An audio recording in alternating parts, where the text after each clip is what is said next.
Our speaker tonight has been identified with the Eastern intellectual establishment, but he was born in that citadel of Midwestern football, Columbus, Ohio. He is a second-generation Buckeye. His father was born in Xenia, so he does have some ties to the area. He is of, again, a second-generation academic family.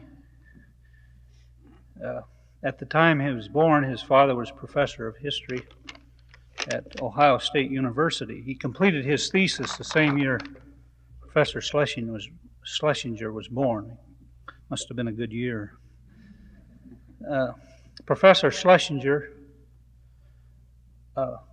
Sr., then moved to Iowa City, again, not quite yet the Eastern Citadel, but after that moved to Harvard. Our speaker is a graduate of Phillips Exeter Academy and Harvard College, where he graduated summa cum laude. His senior honor was a biography of the radical Catholic intellectual of the 19th century, Orestes Brownson, and was published under the title of Orestes A. Brownson, A Pilgrim's Progress. It was one of the vintage honors thesis. As you recall, there was another honors thesis about the same time by then Harvard student John F. Kennedy, entitled While England Slept. Our speaker then became Henry Fellow at Peterhouse at Cambridge and returned to become a member of the Society of Fellows at Harvard. In World War II, he served first in the Office of War Information, then in the OSS, the forerunner of the CIA, and then in the U.S. Army. Taste a little bit of everything. In 1945, he published The Age of Jackson, which won a Pulitzer Prize for History in 1946. He then became an associate professor at Harvard. Might I add here that Professor Schlesinger never received a graduate degree. He was one of the few who received tenure at Harvard with only a bachelor's degree, a point of considerable pride, I'm sure. In the 1950s, Professor Schlesinger's research interest turned to recent history and increased political activity. In his father's biography, in retrospect, Arthur M. Schlesinger Sr. indicated that it was only by a stroke of fate that his first name was not Grover.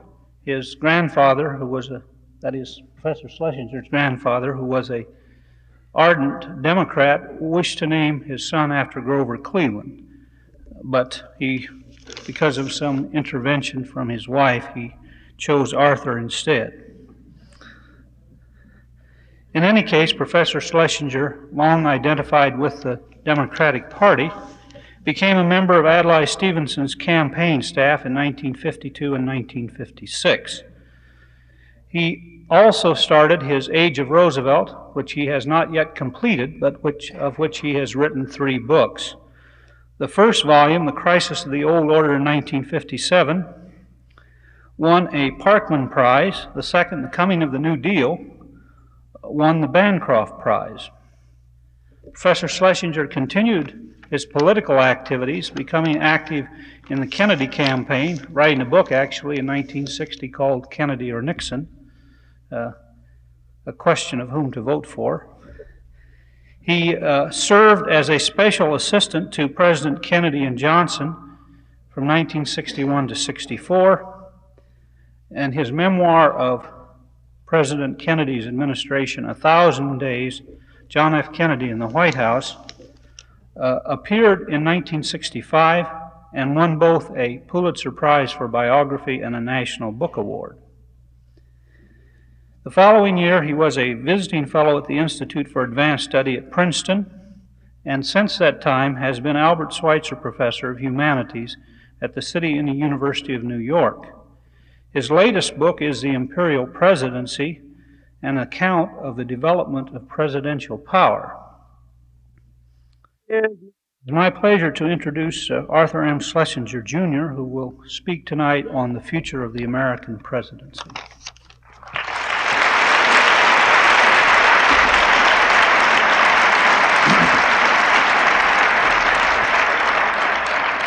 Thank you. I'm grateful to Dwight Hoover for reestablishing my credentials as a Middle Westerner.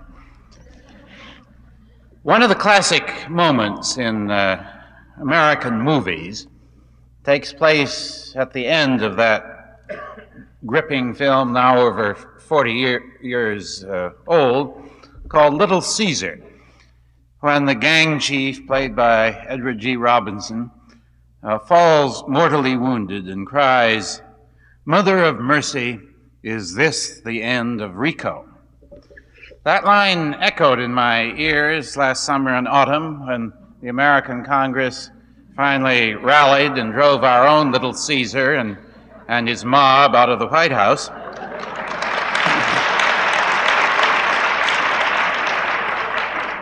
Now that Watergate is, in some sense, behind us, one wonders whether the overweening presidency has indeed been brought under control. Mother of mercy, is this the end of the imperial presidency? Or whether, as in the underworld, when Rico falls, another chieftain eventually rises to take his place.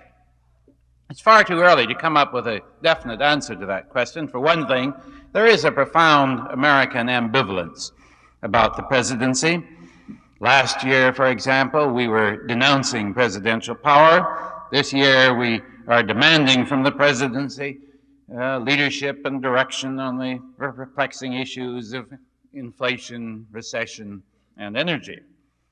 And beyond this, there is the fact that the Republic has not yet recovered from the extraordinary crisis of the 2 years past, the greatest crisis in the presidency for more than a century. Our body politic has been subjected to a series of astounding and unprecedented shocks, a president resigning in order to avoid certain impeachment and removal, a vice president resigning and confessing himself a felon in open court, 26 presidential assistants and cabinet members pleading guilty or indicted and convicted, an administration overturned and a regime transformed in midstream. Nothing like this has ever happened before in our history, and the question we must confront is where this experience leaves us, what it has done to our confidence in ourselves and our institutions, and what it enjoins us to do if we wish to restore the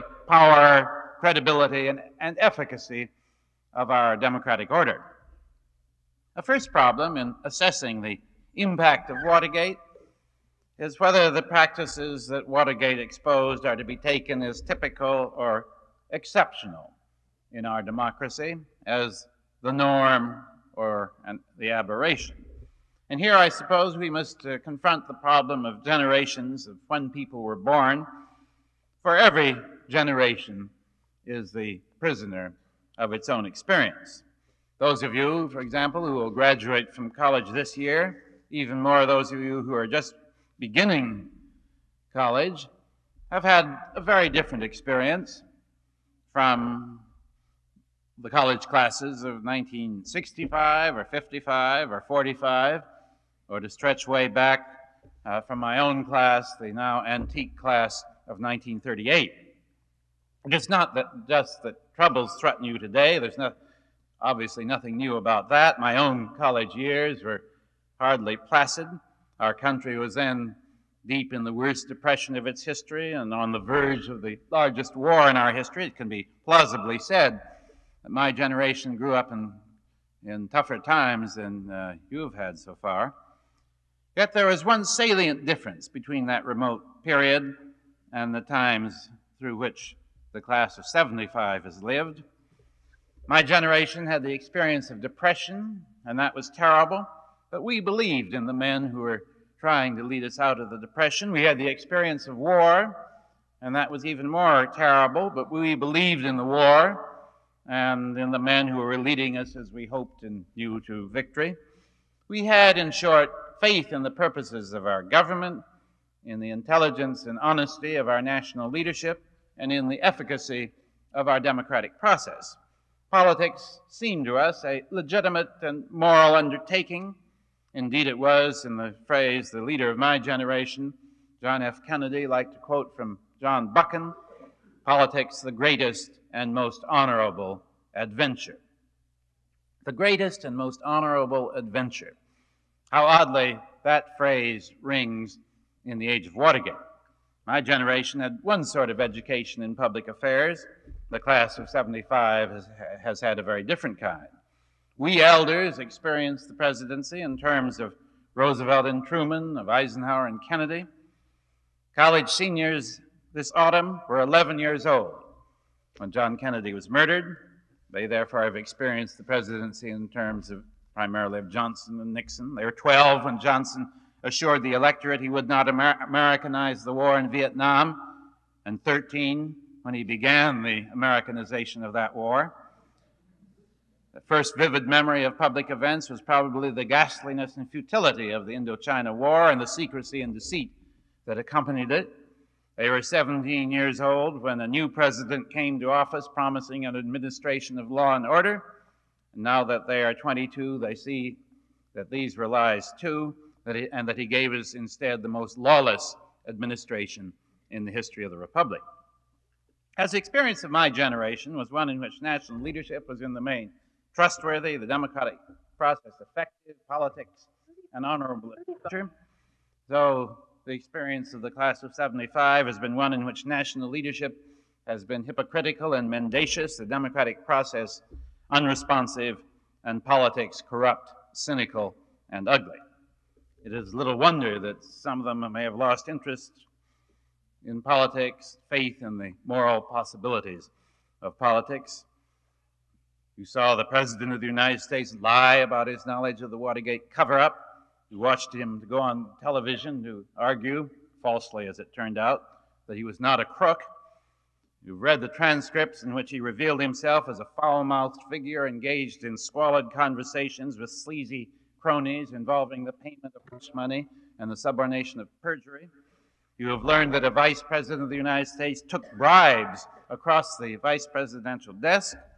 You have seen member after member of the president's White House staff and of his cabinet in the dock in criminal court.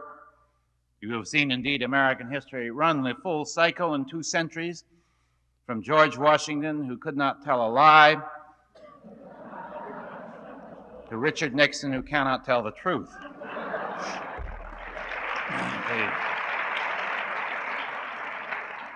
Against this background, only historians can recall those remote days when Theodore Roosevelt spoke of the presidency as a bully pulpit, and Franklin Roosevelt described it as preeminently a place of moral leadership. Incredible as it may seem, teachers in other times used to hold up the president as an example and inspiration. Parents used to exhort their children to grow up to be like the president.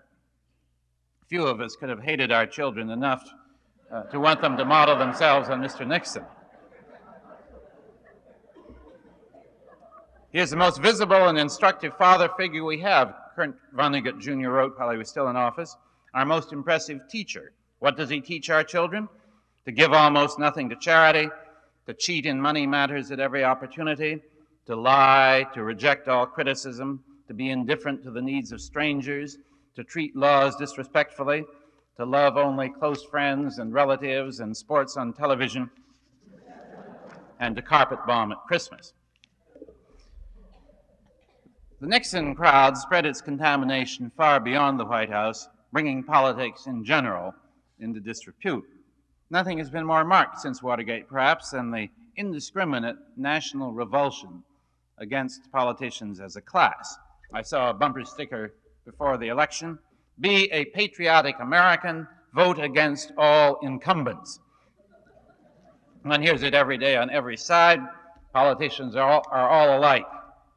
People say they're liars and cheats, every last one of them. It is ironically possible that the presidency itself could have become the beneficiary of this disgust with the politicians. The national euphoria that swirled around Gerald Ford in his first 30 days demonstrated the tenacity of our deep popular desire to believe in and admire the president, whoever he may be. And indeed, it was marvelous in those first weeks to note how rapidly a little openness, candor, and decency transformed the atmosphere of government. What a relief it was to have again a president who did not think that every man's hand was against him, who did not presume himself the perpetual target of plots and conspiracies, who did not revel in self-pity. For a moment, until Mr. Ford took care of that contingency himself, there seemed the possibility of the revival of the idea that the president, as a man above the battle, would save us from the politicians. And the danger remains, I think, less that of disbelief in the presidency after Nixon than that of too headlong a return to the bad old habits of awe and reverence. The danger may be that Watergate will breed complacency. After all, the system worked, and permit the Republic to slip back too easily and eagerly to the barbaric practices of president worship that made Watergate possible. It is perfectly true that Watergate proved the constitutional system to have more stability than we supposed. The political upheaval of last year turned out to be nowhere near so shattering as billed and anticipated in the year before. Remember those prophecies of woe and during that period, that lamentation and that wringing of hands whenever our leaders spoke about the dangers of wallowing in Watergate, the damage predicted for the presidency, the strain to be levied on our political system, the turmoil to be incited in the country. Too many of our fellow citizens in that period succumbed to this spurious gloom, a gloom largely manufactured by those whose interests it served. We should not have been of such faint heart. Adam Smith was everlastingly right when he observed 2 centuries ago, there is a lot of ruin in a country. Our constitutional order has turned out to be far stronger than we thought, stronger than those who babbled about the great national trauma and tearing the nation apart supposed. I imagine that most people now look at the events of last summer rather in the light of an operation that was long dreaded and repeatedly postponed, but has had such spectacular effect in improving the health of the patient that his wonder now is why he did not have it performed months earlier. Still, there would be no greater mistake than to suppose that Watergate will automatically work its own cure, and what we must consider now is the unfinished business after Watergate. First of all, what about Mr. Nixon? President Ford has evidently decided that he has suffered enough, that he should be permitted to collect his pension, enjoy his perquisites, and retire in peace. There is much, of course, that is humanly appealing about this forgive and forget approach, but it also, I think, raises grave problems. Pardoning Nixon before he submitted himself to the legal process, it would have been a different matter further down the road. No one, I think, actually wanted to send him to prison. But pardoning him before he submitted himself to the process not only has denied the American people the full truth, full record of his complicity, but represents a frank rejection of the principle of equal justice. If the "he has suffered enough" principle applies to former presidents, why should it not apply to every wrongdoer in the country? After all, lesser wrongdoers suffer too. If it is said that a president has fallen further and therefore has suffered more, it may also be said that the trust confided in him was greater, and that the greater the trust, the more gross the betrayal, and therefore, by all logic, the heavier, not the lighter, should be the punishment. Instead, Mr. Ford has espoused the indefensible principle that the greater the power, the less the accountability. If it be said that resignation is punishment in itself, it is to be noted that resignation came about to forestall impeachment and removal, and that the Founding Fathers designed the impeachment process not as punishment for the individual, but as protection for the state. The Constitution separates the two. It specifically says that any person removed from office through the impeachment process shall nevertheless be liable and subject to indictment, trial, judgment, and punishment according to law. The Founding Fathers did not consider removal by itself as a sufficient punishment when a president had broken the law. Mr. Ford has now seen fit to overrule the Founding Fathers on this basic point. And the practical effect of the pardon has been to establish a double standard of American justice. The men who executed Mr. Nixon's wishes will apparently go, so to speak, to San Quentin, while the author of those wishes basks in the sun at San Clemente. All this can only increase the popular suspicion that the system of justice is rigged, and that when men are powerful enough, they will escape the penalties of the law. It can only strengthen the impression that all politicians are scoundrels and can be counted upon to protect each other. When Mr. Nixon was riding high, he sent a message to Congress on crime in which he said the only way to attack crime in America is the way crime attacks our people, without pity. This is the standard he applied to other wrongdoers. One had hoped he might be man enough to apply it to himself. As president, Mr. Nixon never pardoned anyone who had not been duly charged and convicted, and indeed had actually served time in prison. On January 31st, 1973, Mr. Nixon observed of those who refused to serve in Vietnam, "Certainly I have sympathy for anyone who has made a mistake. We all make mistakes, but also it is a rule of life. We have to pay for our mistakes." Everyone, it would now appear, except for Mr. Nixon himself. President Ford has decided to repeal this rule of life for the man to whom he owes his present eminence. The loser is our national confidence in the even-handed system of justice and in the impartial execution of the law. But the dismay over Mr. Ford's action demonstrates, I believe, that most Americans do not think that anyone, even a former president, should be above the law. I think the people have read the lessons of Watergate more truly than the president. And this offers hope that Mr. Ford's unwise and ill-considered decision will not succeed in canceling the impact of Watergate as a deterrent on future presidents tempted to abuse their power and betray their trust. Let us never forget, the true rule in a democracy must be the greater the power, the greater the accountability. Watergate has raised another question of unfinished business, one indicated by President Ford himself when he said after he was sworn in, "I am acutely aware that you have not elected me as your president by your ballots."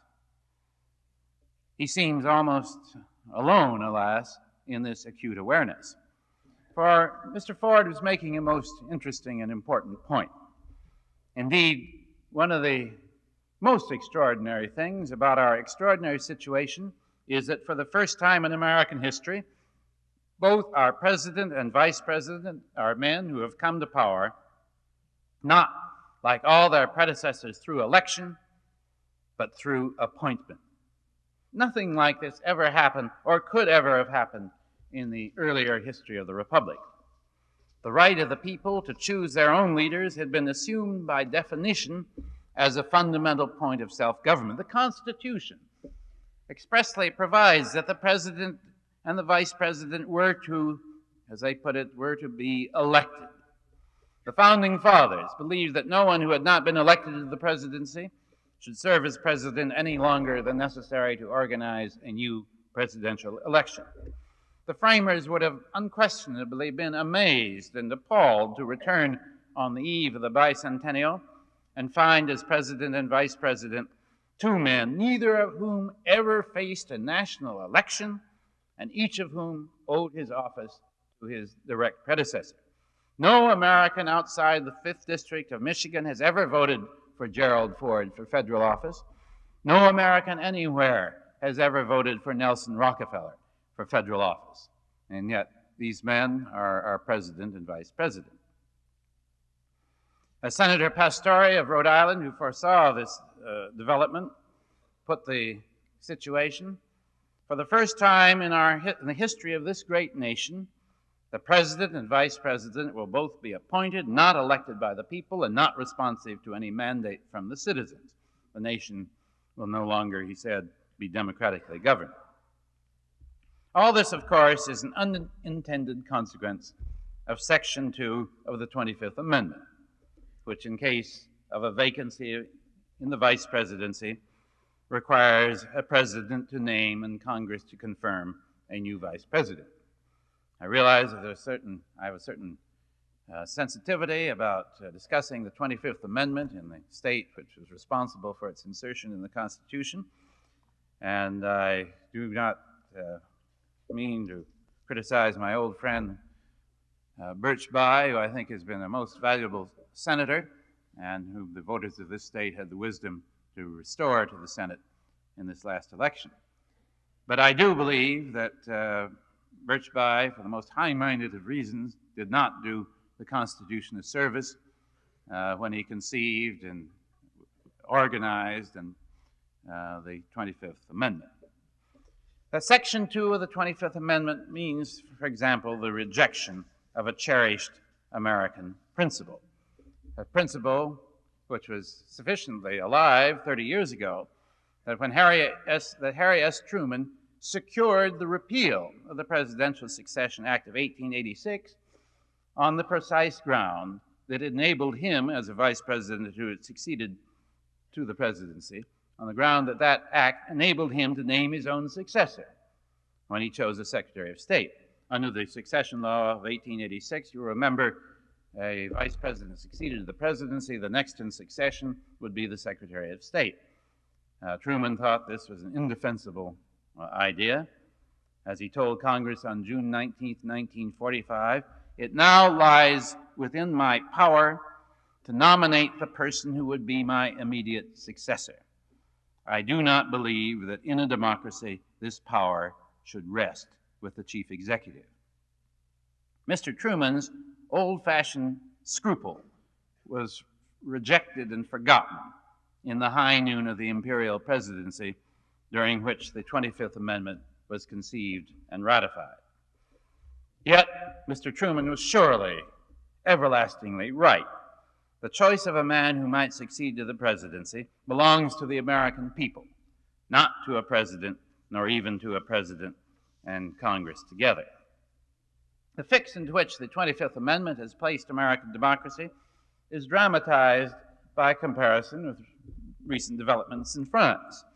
General de Gaulle designed a very powerful presidency for himself, but even that towering leader did not claim for presidents of France the imperial authority the 25th Amendment bestows in special cases on the American president, that is, the power to nominate his own successor.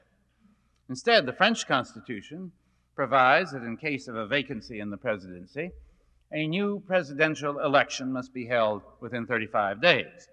In the meantime, the major functions of the president are to be exercised by the president of the Senate. Let's see how that worked. Remember, on April 2nd last, President Pompidou died. On May 5th, the French had an election, followed by a runoff on May 19th, and the inauguration of a new president of France on May 27th. In less than 2 months, in short, France had a new president, freely chosen by the people and equipped by them with a fresh mandate. Which government is the more legitimate? The elected government of France after the death of Monsieur Pompidou, or the appointed government of the United States after the resignation of Mr. Nixon? Which political system is, in this respect at least, the more democratic? Oddly enough, the French formula is essentially the same first contemplated in our own Constitutional Convention. The early draft of the Constitution proposed that in case of a vacancy in the presidency, and these are its words, the President of the Senate shall exercise those powers and duties until another President of the United States be chosen. The vice presidency was an afterthought, and the office was introduced a very short while before adjournment, not primarily to provide for the succession, but rather to ensure the election of a national president by requiring the electors to vote for two persons, only one of whom could come from their own state. This was at a time when state loyalties were stronger than national loyalties, and it was feared that if each elector could cast only one vote, that each state would go for its favorite son. A double vote, with one vote required to be cast outside the state, would result, it was believed, in the choice of a president commanding national support and the runner-up they decided they would call vice president. But the idea of special elections was not abandoned. James Madison was insistent in the convention on preserving the idea of what he called an intermediate election of the president. If we had followed the original idea of the Constitution, we would not have as president and vice president today two men whose names have never been submitted to the national electorate. Indeed, we would not have a vice president at all. Instead, we would, like the French, have had a new presidential election. This would only be an election to fill out a term and would not require the elaborate foreplay of the quadrennial orgy. The national committees, which have become fairly representative bodies under the new party rules, could canvass opinion and make the nominations. Candidates can be established with astonishing speed. In the electronic age, short campaigns, federally financed, would be a blessing infinitely appreciated by the electorate. Perhaps their brevity and their economy might have a salutary impact on the quadrennial campaigns, which in recent years have stretched out to intolerable length and swelled to intolerable expense. There is almost nothing to be said for the vice presidency. The Founding Fathers did not consider it essential to provide for the succession.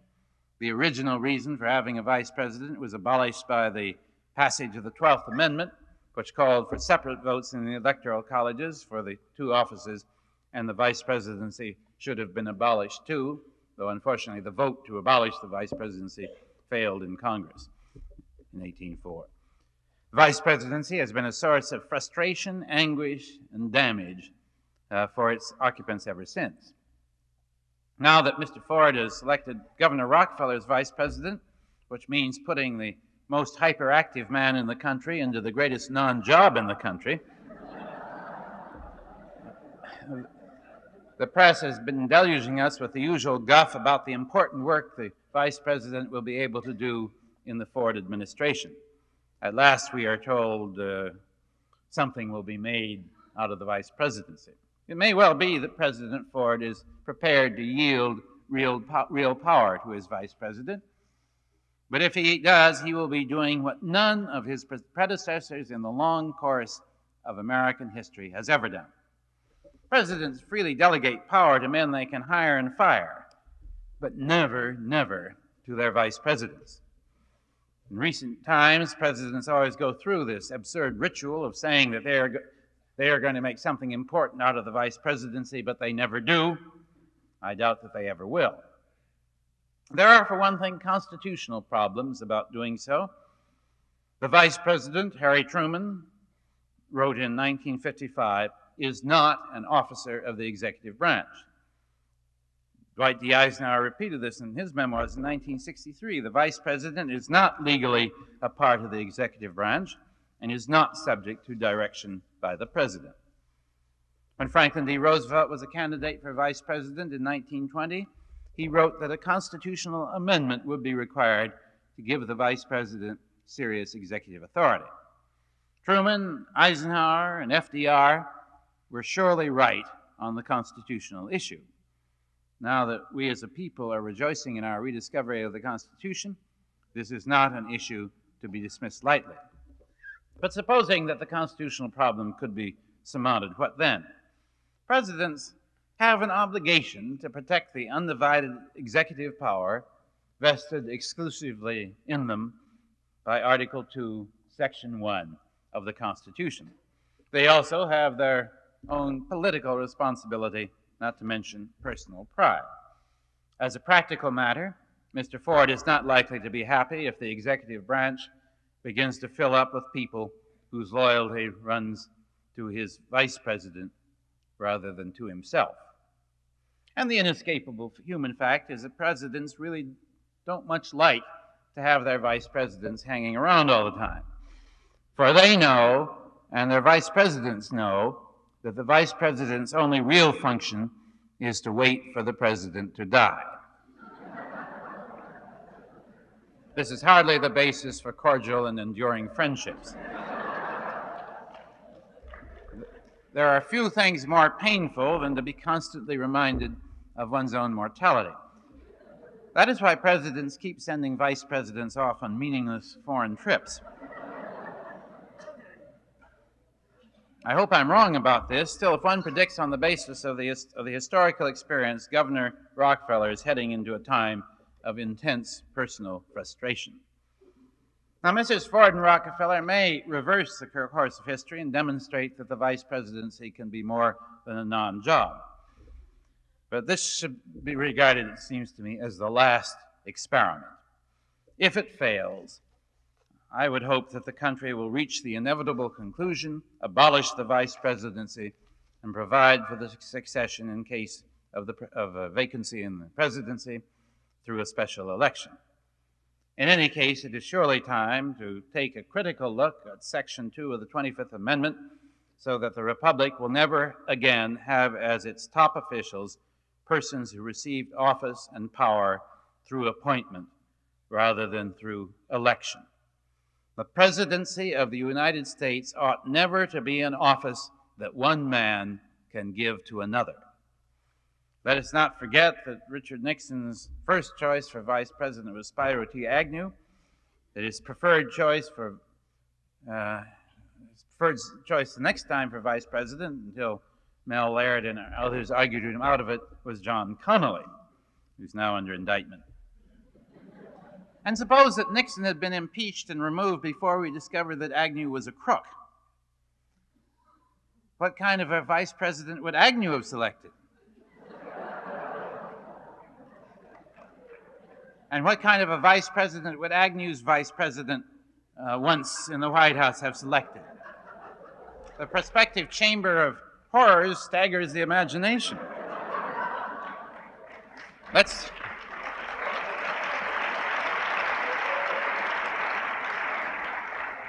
do away with the whole mischievous and unnecessary business. The repeal of the 25th Amendment and the abolition of the vice presidency seem to me reforms that would increase both the democracy and the legitimacy of our political process. Are there other structural changes that should be considered in the wake of Watergate?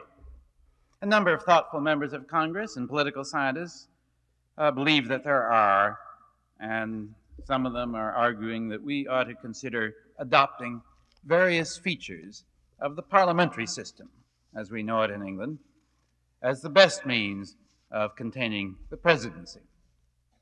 With a parliamentary system, as TRB, the astute political commentator of the New Republic, recently put it, with a parliamentary system, the United States could have dealt with Watergate 2 months after it was discovered. If the American Congress, it is argued, were able to dismiss the chief executive by a vote of no confidence, then we could dispense with the ordeal of impeachment, and Congress would be able to control the imperial presidency without serious difficulty. Well, I would submit that this is about a 180-degree misunderstanding of the advantages of the parliamentary system.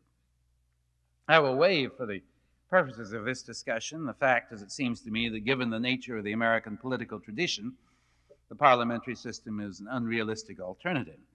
Centralized and disciplined parties with primaries abolished, mavericks excluded, independent voting forbidden, congressional leaders chosen as chief executive, are against the genius of the American political system.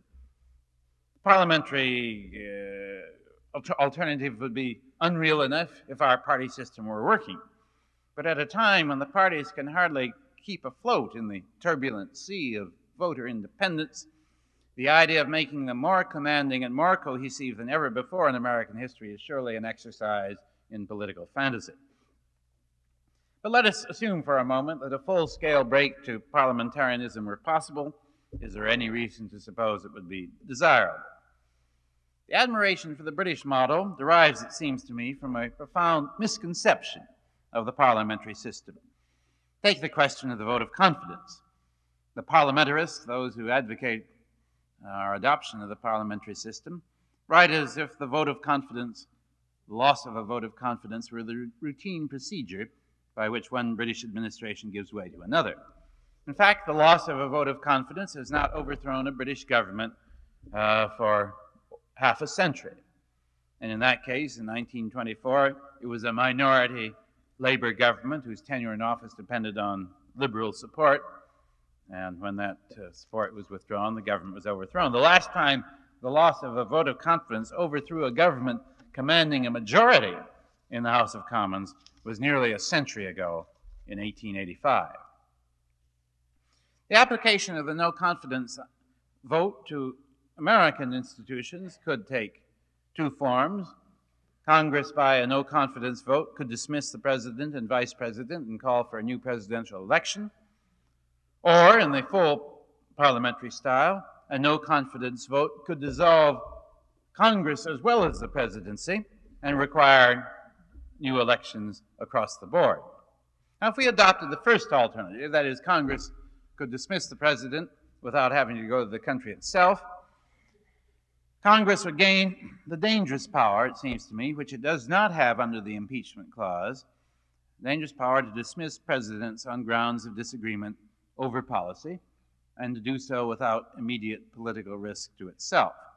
One is only to reflect what might have happened, for example, when John Adams was resisting congressional agitation for war with France, or during the explosion of congressional wrath after President Truman fired General MacArthur. Yet, in retrospect, everyone agrees that these two doughty presidents have never had finer hours. One cannot suppose that Congress will always be wiser than presidents on policy matters. Conceivably, the founding fathers were right in deciding to make it possible for Congress to get rid of presidents, but not to make it easy for Congress to do so. Impeachment, as Paul Freund has wisely said, is indeed a protracted process, but that is not a bad attribute for an ultimate weapon. But suppose we adopt the second alternative, by which a no confidence vote would lead to new elections across the board for the Congress as well as for the President. The question is, would this strengthen the executive or the legislative? The British experience leaves no doubt about the answer. The power of general dissolution would play into the hands of the executive. For once legislators know that they have to face the electorate themselves, they will not be likely to force no confidence votes. The threat of new elections can even be used to keep rebellious legislators in line, a development that, as Professor Samuel Beer, who's the leading American student of British political institutions, has observed, might well shift the balance of power even further to the side of the executive. That, he said, has certainly been the story in Britain. It might well be true that an incident like Watergate would have forced out a British prime minister much earlier, but that does not mean that Parliament and the electorate would know what had been going on. Woodrow Wyatt, a former 20 years in Parliament, recently wrote a book called Turn Again Westminster, has said, don't think a Watergate couldn't happen here, you just wouldn't hear about it.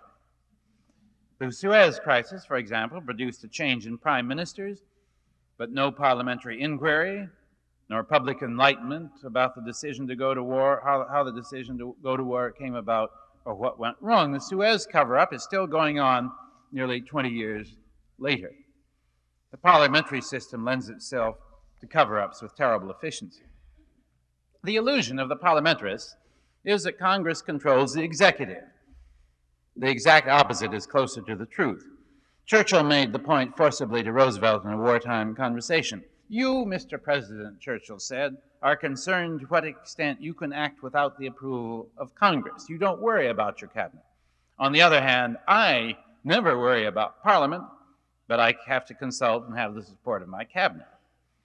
The Prime Minister appoints people to office without worrying about parliamentary confirmation, concludes treaties without worrying about parliamentary ratification, declares war without obtaining parliamentary assent, is safe from parliamentary investigation, and in many respects has inherited the authority that once belonged to absolute monarchs. Congress, pusillanimous as it may be, is far more independent of the head of government, far more open to a diversity of ideas, far more capable of affecting executive policies, far better staffed and paid, and far more disposed to check, balance, challenge, and investigate the executive branch than Parliament is. While American parliamentarists look with envy at the British Parliament, British parliamentarians, some at least, look with envy at Congress, and particularly with envy on the congressional system of standing committees with professional staffs. While American parliamentarists praise the centralized and disciplined parties of England, British parliamentarians Many of them contend that centralization and discipline have reduced the individual member of Parliament to a nonentity. The ordinary backbencher, Woodrow Wyatt has written, may be the greatest orator since Demosthenes, the finest administrator since Pericles, the shrewdest judge of men since Napoleon. It will be all to no avail. Wyatt would therefore end designation of candidates by the party organization and institute a system of open primaries on the American model. He would give Parliament a fixed term on the American model. And while American parliamentarists condemn the separation of power as a mischievous and obsolete principle, Wyatt argues with great cogency that the separation of powers is what Parliament needs more than anything else if it is to recover a serious role in the British political order. In short, it's Parliament that may look better from the United States, so Congress may look better from England. There is a tendency in each country to play the defects of its own legislative body against the charms of the one across the seas. No one can doubt that, craven as Congress may be, it is far more recalcitrant than Parliament, if recalcitrance is what one wants in legislative institutions. For its part, Parliament has marked superiority in the promptness and efficiency with which it delivers legislation. But this, of course, is a function of weakness, not of strength. It flows precisely from the fact that under the parliamentary system, the executive dominates the legislature. As a means of making the executive stronger, the parliamentary model has claims on our attention. But as a means of containing an imperial executive, which is the presumed objective of the post-Watergate reformers, the parliamentary solution is absurd. Of the many consequences of Watergate, one of the worst will be the panaceas it puts into circulation. As generals tend to fight the last war, reformers tend to fight the last scandal. They therefore run the risk of deforming the constitutional system forever in an effort to cure the problem of the fleeting moment. In his great opinion in the steel seizure case, Justice Jackson warned against this infirmity of confounding the permanent executive office with its temporary occupant. The tendency is strong, he said, to emphasize transient results and lose sight of enduring consequences upon the balanced power structure of the republic. There is no fail-safe mechanism guaranteed to contain presidential power, and the effort to devise such a mechanism may well lead to forms of constitutional or statutory overkill dangerous to other national interests. Let's take a step back and look at the essence of the problem revealed by Watergate. That problem was a grave and sinister disturbance in the balance of the Constitution. Founding fathers had two things in mind when they wrote the Constitution. One was to establish a strong and effective national government. The other was to keep that government within a strong and effective system of accountability. The system of accountability, as they designed it, had, alas, one great weakness: foreign affairs. The decay of accountability under the pressure of international crisis created the imperial presidency, which may be briefly defined as a condition resulting when the balance between presidential power and presidential accountability is destroyed. What President Nixon was tried to do was to consolidate these developments that had begun long before he became president. He tried to consolidate them and thereby to alter the whole theory of presidential accountability. His theory was that the requirements of accountability were sufficiently fulfilled every fourth year in the presidential election. Each quadrennial election, as he saw it, conferred a mandate. The mandate empowered a president to do whatever he thought best for the safety and welfare of the republic. Between the elections, by this theory, the president had the right to be left alone to carry out his mandate, the right to be protected from the harassment of a nosy Congress, an unscrupulous opposition, and a disrespectful press. They should all, as the saying used to go, get off his back and let him do his job. This idea had little relationship to the American Constitution. For the idea of the Founding Fathers was to establish a system of government that would, in a sense, be forever on the president's back to make sure that he did not abuse his power and betray his trust. Through most of American history, the possession of three powers had enabled Congress to preserve its role in the constitutional order. These powers were the power of the purse, obviously, the power to decide how public money should be spent, the power of oversight and investigation, the power, that is, to monitor and disclose the activities of the executive branch, and the power to declare war. By the time Nixon came along, Congress had relinquished, in effect, the war-making power, and he set out methodically as president to nullify the other two powers. He tried to nullify the congressional power of the purse by his doctrine of unlimited impoundment, and he tried to nullify the congressional power of oversight and investigation by his doctrine of unreviewable executive privilege. Had he succeeded in imposing these doctrines in the absolute form in which he proposed them, he would have effectively ended Congress as a serious partner in the constitutional order. The American presidency would, had the Nixon theory of presidential accountability succeeded, would have been established essentially on the basis of four-year plebiscites. Fortunately for the Republic, the same lust for presidential aggrandizement that produced this effort to alter the traditional theory of presidential accountability also produced Watergate. The problem after Watergate is how to restore the balance between presidential power and presidential accountability. And there are obviously two ways to restore the balance. One is to cut down presidential power. The other is to build up presidential accountability. The first approach envisages a president diminished and circumscribed by constitutional amendment, congressional statute, and judicial decision. Thus, some would drive the nail in the heart of the imperial presidency by structural changes designed to enfeeble the presidency forever. Some want a plural executive. Others have a president surrounded by a council of state. There are those who contend for making the Department of Justice independent of the presidency and responsible to Congress. Or there are those who want to give Congress the last word in such areas as executive privilege, impoundment, executive agreements, which had previously been areas of negotiation and comity between the executive and legislative branches. I think these various efforts to clip the wings of the presidency ignore the fact that the growth of presidential power has not been, except marginally and lately, due to the rapacity of presidents. It is rather, the growth of presidential power has rather, I believe, been rooted in deep national necessities, in the need, moral and functional, for leadership bold and enlightened enough to enable a great nation to keep abreast of the problems of the age. We see this today with the problems of inflation, of recession, of energy. Now, these are problems which are not going to be solved without strong and intelligent presidential leadership.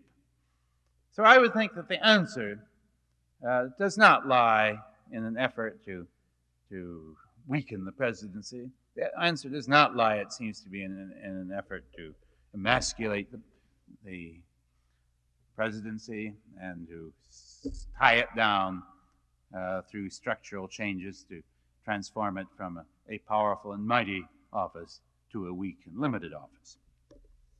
The second approach is to build up the system of accountability.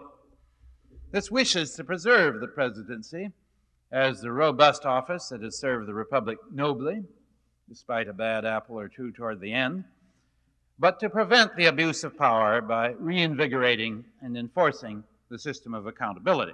As Theodore Roosevelt put it, the presidency should be a very powerful office, and the president should be a very strong man who uses without hesitation every power that the position yields. But because of this fact, he should be sharply watched by the people and held to the strictest accountability by them. My own feeling, as I say, is that the way to restore the balance is not by clipping the wings of the president, but by reviving the system of accountability. The essence of the problem of the future of the presidency, as I see it, is not structural, but political. There's no sure way through mechanisms and laws to force a president who is intoxicated with power, who is fearful of face-to-face confrontation and debate, force him to consult with Congress and to level with the people. Presidents obsessed with a secretive and unilateral exercise of power will be able to evade or pervert almost any restrictions or machinery, nor for that matter is there any sure mechanical way to force a Congress afraid of responsibility to stand up for its constitutional rights and to stop abdicating its power to presidents. Mechanisms, no matter how ingenious or comprehensive, can never make up for the absence of wisdom in the executive branch and the absence of will in the legislative branch. Constitutions are not self-executing. Their application requires presidents, congresses, and voters who are sensitive to constitutional issues and devoted to constitutional standards. Our aim after Watergate, I believe, must be to launch a campaign of national education, or rather, to borrow an invaluable term from the women's liberation movement, a campaign of national consciousness raising. The object must be to raise the consciousness of future presidents so that they will hereafter remember and respect the system of accountability, and to raise the consciousness of future Congresses so that they will hereafter accept and discharge their own constitutional responsibilities. Indeed, the effect of Watergate in raising the moral standards of our politics is visible on every side. There is already a growing collection of minor but benign byproducts.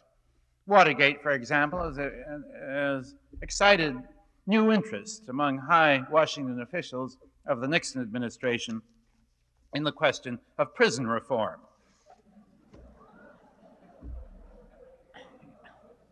It has caused members of a once hard-hearted political party to discover unexpected virtue in the idea of amnesty.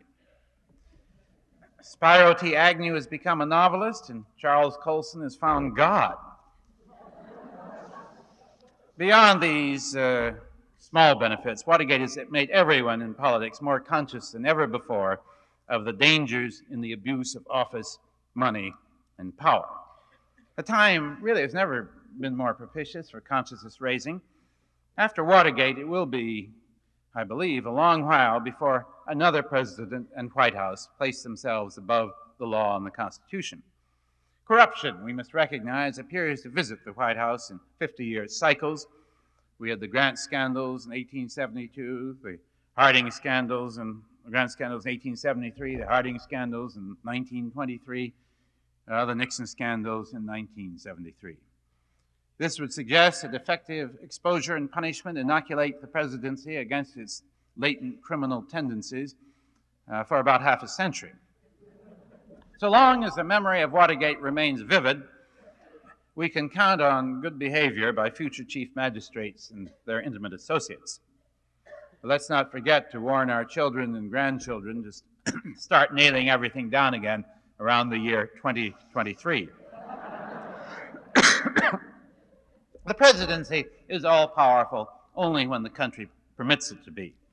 The balance between power and accountability can be restored if that is what Americans want. The answer to Little Caesar's question, therefore, depends in great part on the will of Congress and on whether Congress is morally prepared to resume its constitutional roles and provide resistance to the misuse of executive power, as well as responsible partnership in the use of that power. For under the Constitution, either the executive branch governs on its own, which leads to abuse, or the legislative branch tries to govern on its own, which leads nowhere, or they govern together, which is the idea of the Constitution. The constitutional idea is not obsolete. The relationship between the President and Congress is not a zero-sum game in which whatever one side wins, the other side loses. The national government belongs neither to the presidency nor to the Congress. It is rather a matter, in the phrases that Alexander Hamilton used so long ago, a matter of joint possession of concurrent authority. And to begin with, Congress and the rest of us should rid ourselves of the idea that by definition, presidents are better informed and wiser than legislators. Sometimes they are, sometimes they are not. but each case has to be judged on its merits. We must certainly reject the singular theory of recent years that the president has a sacred right to be protected from secular exposure and confrontation. The idea is summed up in that idiot phrase that used to drop so often from Mr. Nixon's mouth about respect for the presidency. The Republican leader in the Senate, warning his colleagues against impeachment last winter, remarked, "History does not look kindly on regicide." Regicide? One would have appreciated Senator Scott's telling us which provision of the American Constitution makes the president a king. For the president, of course, is not divinity nor even royalty. It was the point of the American Revolution. The President of the United States is entitled to full courtesy like every other citizen in the land, but only to the respect that his words and actions earn for him. As Lord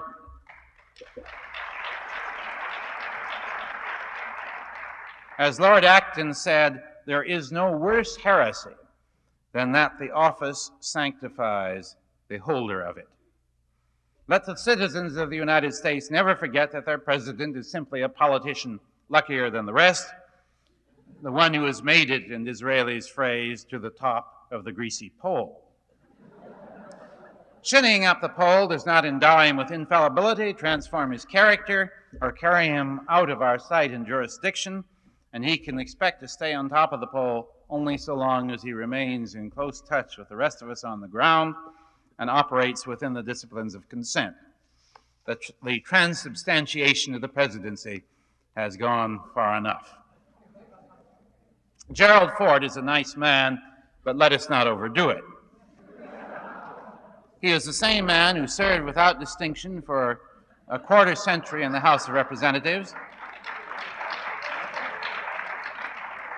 a man with a congressional record so mediocre even in the eyes of his fellow Republicans that in all his time in politics, they never once gave him serious consideration as a candidate for president or even for vice president in any Republican convention.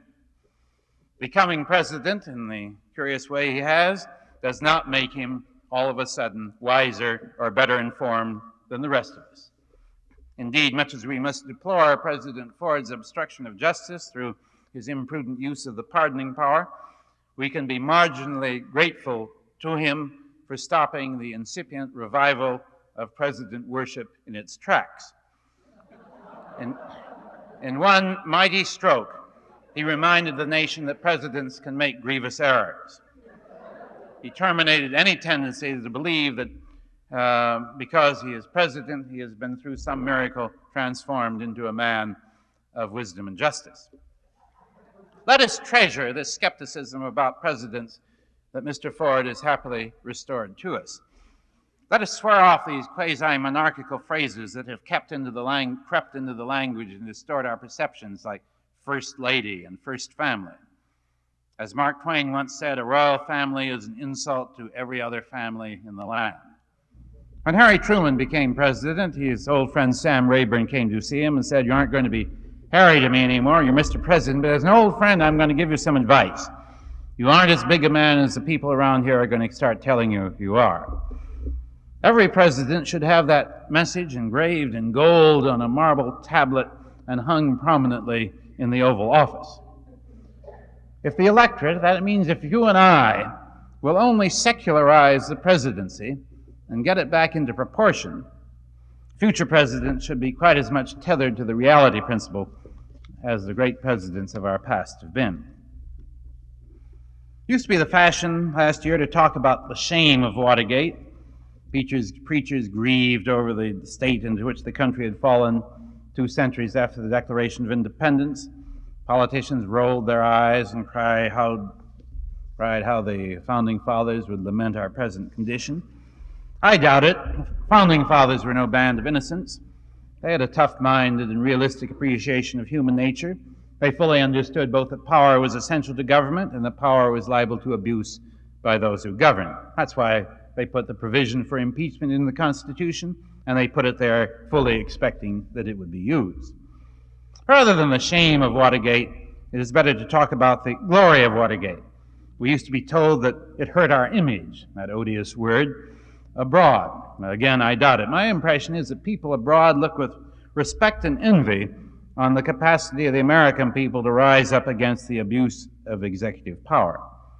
It is notable that the two most total dictatorships in the world today, Russia and China, supported Nixon and told their people as little as possible about Watergate. The reason is self-evident. The governments in Moscow and Peking feared to give their people the subversive idea that the people had the right to control the rulers. A courageous man, the dissident Soviet historian R.A. Medvedev, said last October that the Soviet press had suppressed Watergate not only because of their support for Nixon, but because of the Kremlin's fear of showing how an independent press, legislative, and judiciary can restrain executive power. Watergates are much more common in the Soviet Union, said Medvedev, but the Soviet establishment is securely shielded from legitimate investigations of real abuses of power. The envy is widespread, as Jean-Francois Revel wrote in France. In spite of the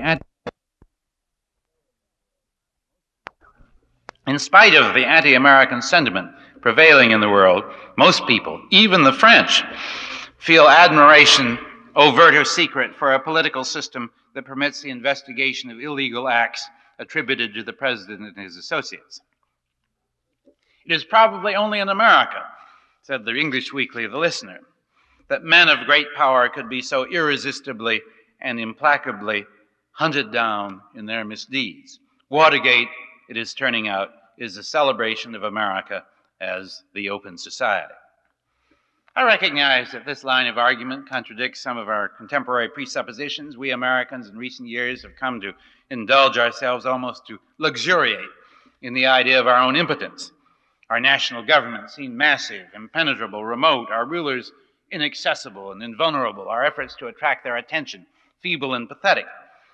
What recourse, we felt, did ordinary citizens have while presidents played around with their money, their lives, and their destiny? Yet I wonder whether future historians, looking back at this murky time in American history, will understand this affectation of popular impotence.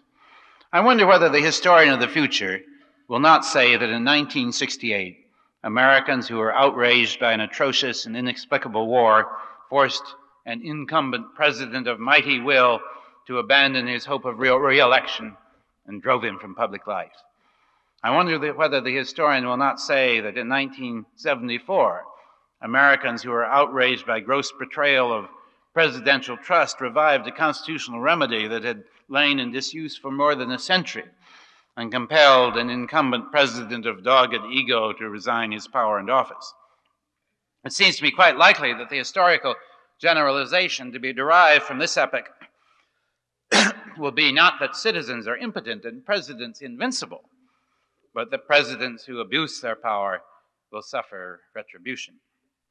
A century ago, on the eve of the first centennial of American independence, there was a comparable mood of pessimism. It is the fashion among dilettantes and fops, wrote Walt Whitman, to decry the whole formulation of the active politics of America as beyond redemption and to be carefully kept away from. See that you do not fall into this error, said Whitman. I advise you to enter more strongly yet into politics. I advise every young man to do so. Always inform yourself. Always do the best you can. Always vote. Walt Whitman was everlastingly right, and this is the message that ought to be reaffirmed amidst the fashionable pessimism of our own times. We do have the power to make our politics what we wish it to be. There is no malign fatality at work. The reaction to Watergate proved that. When the American people begin to insist day in and day out on high standards and high purpose in public life, then we can return to the time when politics once again will be, as it has been in the best passages of our history, the greatest and most honorable adventure. Thank you.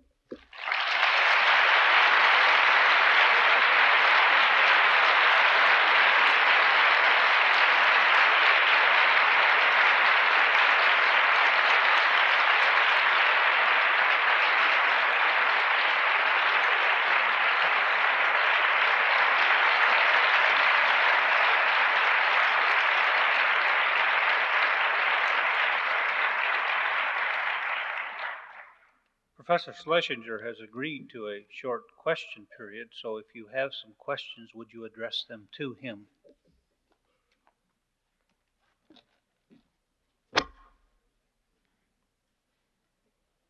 Excuse me while I repair the damage done to my vocal cords. I should be happy to entertain anything in the way of a question, an exhortation, a denunciation, or whatever my comparatively non-controversial remarks may provoke. Who would like to begin?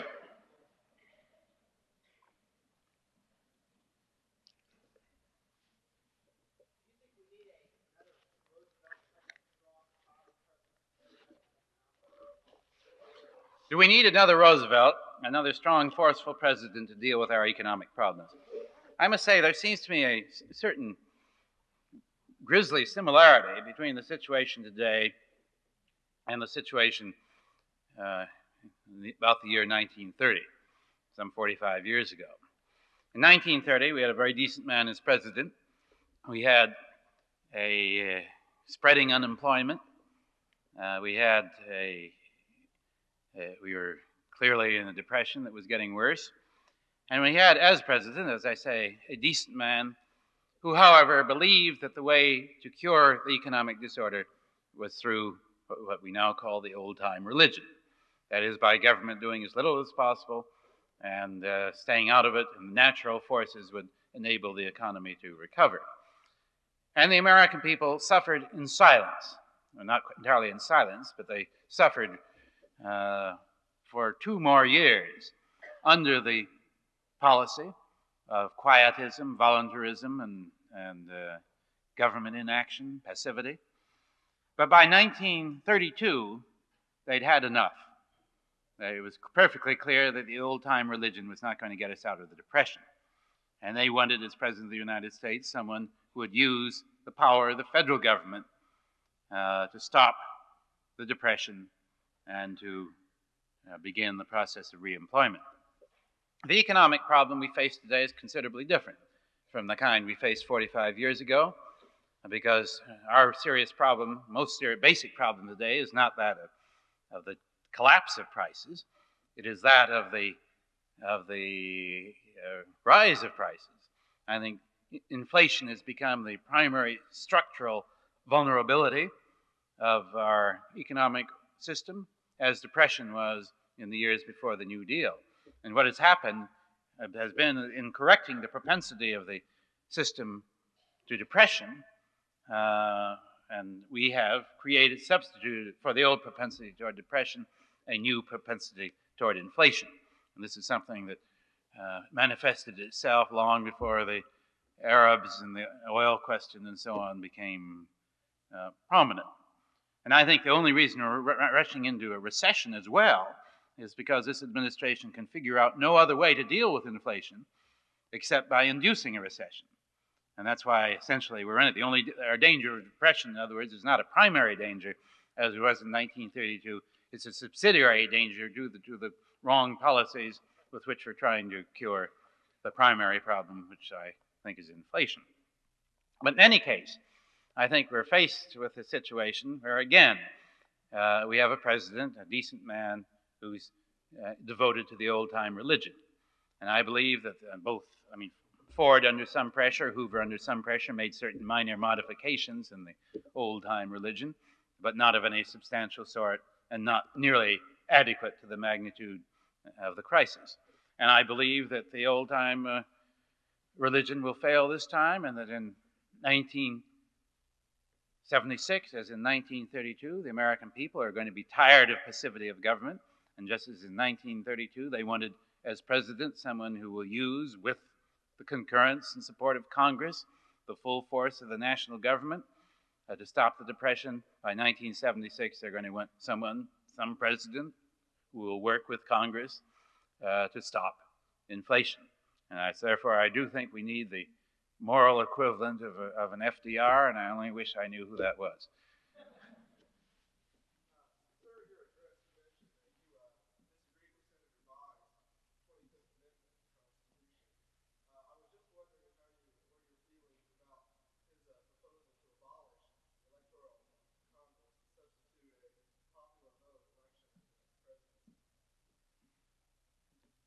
I know, I read in the newspaper, this is a question, what do I think of Senator By's proposal to abolish the Electoral College and substitute a popular vote for the president?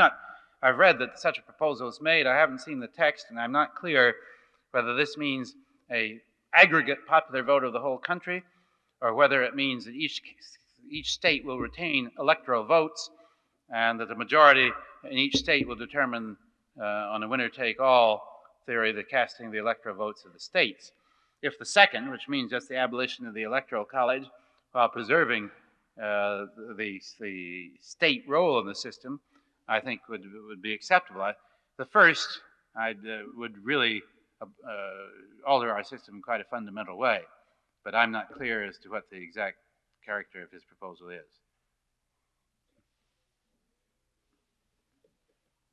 Yes.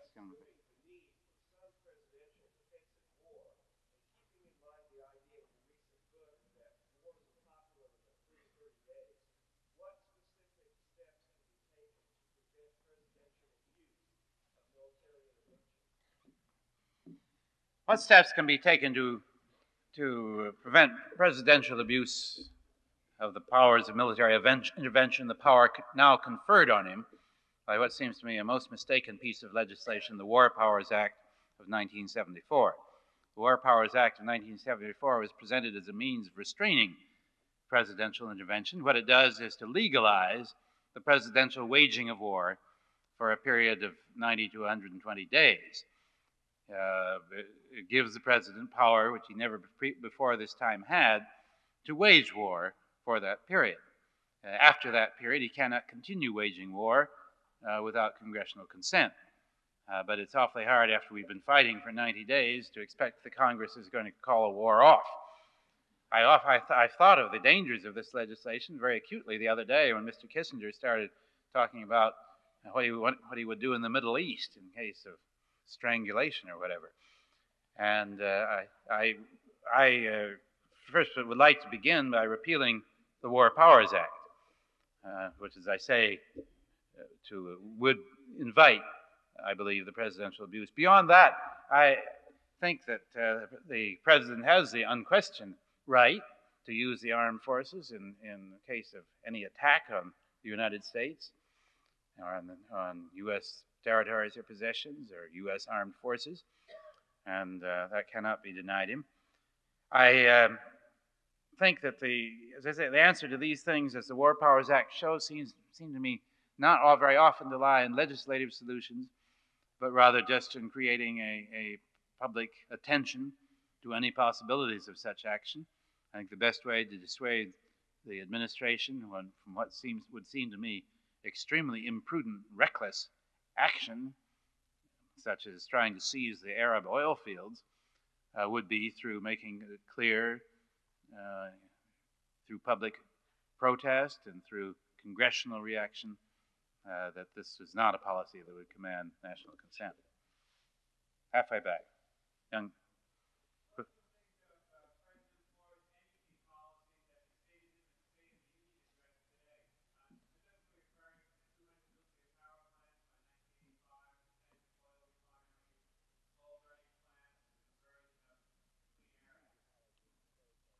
What about the energy policies proposed by President Ford?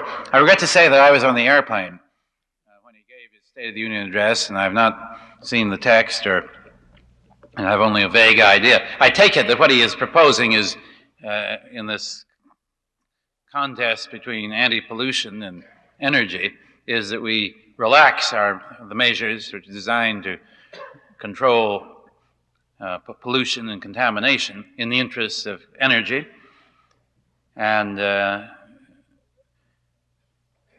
he would accompany this by a higher tax on imported oil in order to conserve the use of gasoline and so on.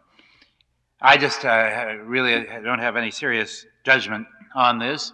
I think there's a certain overzealousness with which the energy crisis is being used to cut back on the gains we've made in the control of pollution and in the protection of the environment. So I'd be very wary about sacrificing the environment unnecessarily.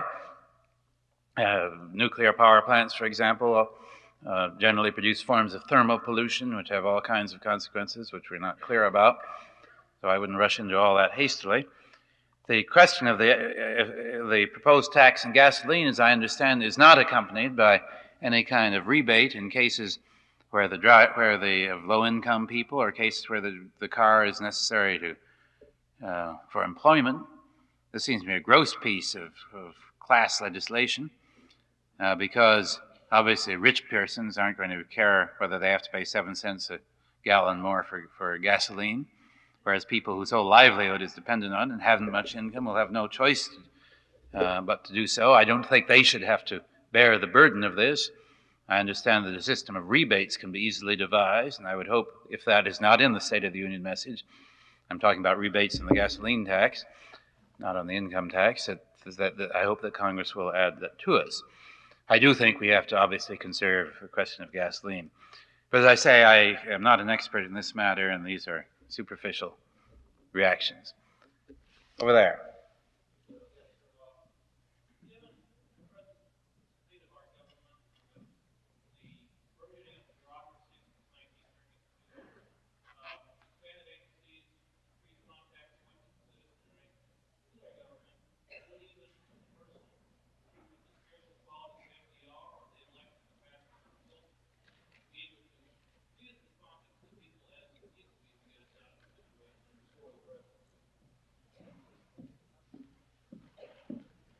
Given the size of the government, given the growth of the bureaucracy, given the number of obstacles between the president and the electorate, could any president, even with the political flair of FDR, the intelligence of Wilson, have that kind of contact with the people that would enable him to provide effective leadership in the economic crisis? Well, I think so, because I think it is perfectly true that a president who wishes to use the presidency as a means of cutting himself off from the people can do that very effectively, as we have seen. But I think a president who wants to run an open presidency can do so too. I think the president can be the best informed man in the country if he wishes to be. Presidents, unfortunately, in recent times have had a tendency to become prisoners of a single channel of information. But one thing that the great presidents of the past, have taken care to do is that they not get their information only through an official network. FDR used to spend all his time pitting information gotten from one source against another in order to check the validity of information that that was coming to him from the bureaucracy. Abraham Lincoln said every president should take a bath in public opinion, and what we need is a president who will regard that as one of the prime obligations of his office. I say the president can make himself the best informed man in the country. He can find out about everything if he wants to find out about it. And he can make sure that he will be told to given a fairly honest judgment and not judgment of just what people think he wants to hear. One simple way to do something in this regard is just to have a regular press conference. One reason for FDR's great responsiveness was the fact that he held press conferences twice a week. A press conference, one tends to think, is a one-way thing, the president trying to con the reporters in the country. Point of fact, the press conference is an invaluable instrument in the education of presidents. For one thing, in order to prepare for the press conference, he has to be briefed in every section of the government, including problems he has not been following personally himself, every section where questions might be asked. And presidents learn a great deal through the discipline of getting briefed for a press conference about their own government, which they may not have known. Then, in addition, in the press conference themselves, they often learn things about the government or about the country, which their bureaucracy, unconsciously or not, have been keeping from them. The press conference is not only an invaluable educational experience for the people, but it's an invaluable educational experience for presidents. And any president who cared about taking a bath in public opinion would hold regular press conferences, certainly no less often than once a fortnight. So I think there are ways that this situation can be ameliorated and that the president does not have to be completely withdrawn from public contact. How about a young woman somewhere? Right there.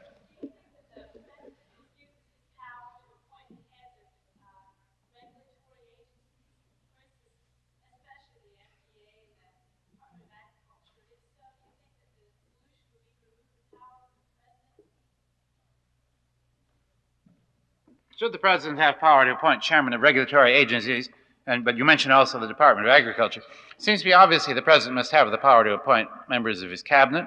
And since I've said some critical things about President Ford, I should say that I think the two men whose appointment was announced today to the cabinet as the new Attorney General and the new Secretary of Transportation, Ed Levy and Bill Coleman, are both admirable appointments. And he's already put together a much stronger cabinet than Mr. Nixon ever had at any point. I do think the president obviously must appoint members of the cabinet, and I think he should appoint the members of the regulatory agencies, most of whom have provisions which mean that there must be representation of both parties in the agencies. I think the regulatory agencies, however, are independent agencies, and they should operate independently on their own judgment of the situation and not be responsive to direction from the White House.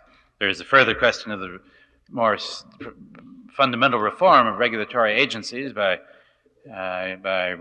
separating their judicial and supervisory powers, and probably that would be a good idea, but I'm not enough of an expert in the field of administrative law to really have a clear judgment on that. Another, way in the back of the room, I can't see. Is there anyone back there? Okay, oh, right there.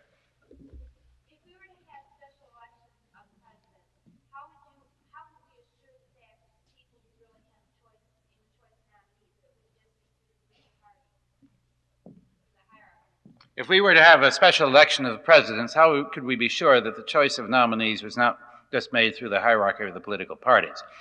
That would have been a serious danger some years ago, but I think that the party reforms in recent years in the Democratic Party, and the Republican Party is moving in the same direction, has really transformed the national committees of the Democratic Party and could easily transform the National Committee of the Republican Party from being a kind of party hierarchy affair to being genuinely representative. It's now got many more members. I think there are, about 300 members in the Democratic National Committee. So it's really a mini convention in itself. And I think that the mode by which those members are elected will assure that they will be not just the party bosses gathering together. And I think that indeed, if we were to have special elections, that this would strengthen and expedite the processes of making the party machinery more representative in both parties.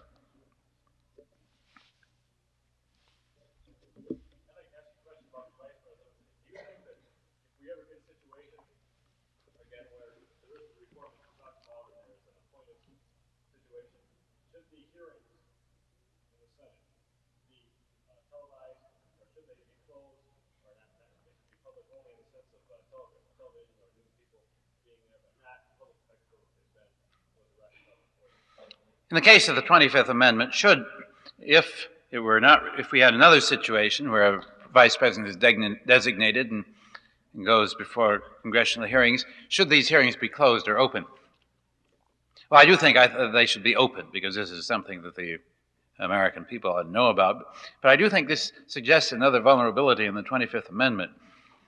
The 25th Amendment, I believe, was designed by Senator Bayh and its other sponsors to make the Congress, in a sense, a surrogate of the American people. The Congress, in other words, members of Congress voting on a vice presidency would vote as if they were voting for a president in an election. And this was quite a different thing from the normal theory on which the Senate confirms presidential appointments. Because on the whole, when a senator votes on an appointment, he doesn't vote it up or down depending on whether he would have made that particular appointment himself. He assumes the president has a substantial right, discretion in making appointments, so he will vote against it only if there is some very notable defect, as he sees it, in the candidate. The idea of the 25th Amendment was to have a much different theory on which you'd vote the vice president up or down. You'd vote him up or down just as you would vote for him if you were in a ballot box. Because, as I say, the Congress would be the surrogate for the American people. But in practice, that theory of the 25th Amendment has completely disappeared. And we now see Congress voting for Rockefeller as it voted for Ford, and precisely the same theory that as if they were being nominated for Secretary of Agriculture.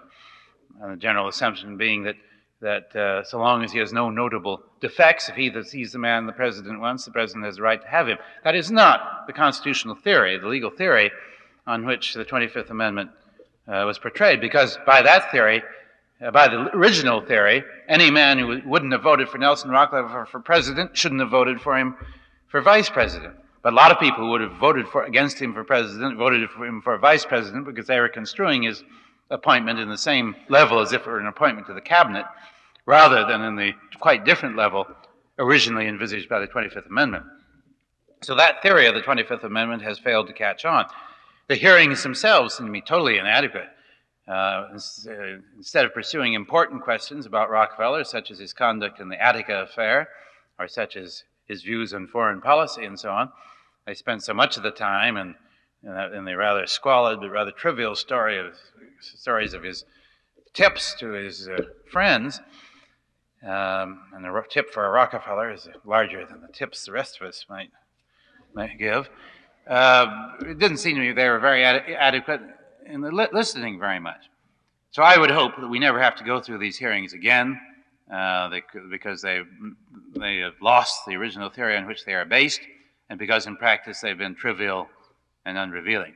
I think we have time for about one more question, and this over here. You, yeah. No, we're back here. Young woman. Are you a young woman? I can't see.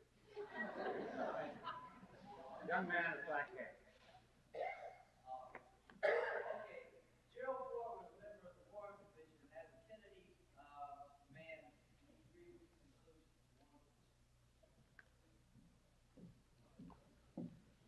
Question of the Warren Commission. I have never read the report of the Warren Commission. I, for many years, still indeed find the whole thing too painful to go into, and I just have no judgment. I have an impression from other things I've read and heard that the investigation of the Warren Commission was not nearly as thoroughgoing or comprehensive or effective as one might have expected, considering the gravity of the case. And the Commission was under undue pressure to report very early in order, because the next president supposed that this would dispel foreign concerns about what went on. So I'm perfectly ready to entertain the view that the investigation fell far below what the American people should have expected. Whether a more effective and more comprehensive investigation would have reached any different conclusion is a question of which I have no judgment. I think it's getting on. I want to thank you for your patience.